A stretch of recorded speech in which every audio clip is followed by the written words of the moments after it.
ఖండిస్తూ నువ్వు ఇలా మాట్లాడకూడదనేసి కూడా మేము విన్నవించుకుంటూ.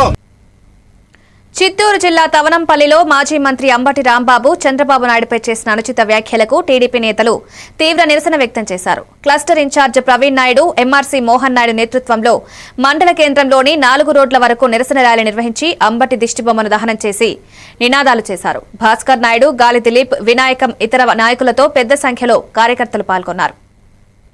కూడా తెలియకుండా ఈరోజు ఈ రాష్ట్రానికి ముఖ్యమంత్రిగా ఉన్న చంద్రబాబు నాయుడు గారిని అలాంటి భాషాజాలంతో మాట్లాడటం చాలా ఖండిస్తుంది. రాజకీయాలు చేసి చెత్త మాటలతో ఒక ఎంతో మహోన్నతమైన వ్యక్తిని ఇలాంటి పదజాలం వాడటం మేము తీవ్రంగా ఖండిస్తున్నాము. చాలా తప్పు. మీరు పిల్లలకి ఇలాంటి పాఠాలు నేర్పించేది మేము రియల్గా ఖండిస్తున్నాం. Thank you. ఇలాంటి చెత్త రాజకీయం మీ వైసీపీ ప్రభుత్వానికి చెల్లింది.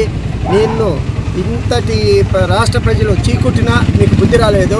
ఇది చాలా ఖండిస్తున్నాం. దుద్దిని మనం చెప్పచ్చు, కానీ మన రాష్ట్రంలో జరుగుతూ ఉండే పరిణామాలు చూస్తూ ఉంటే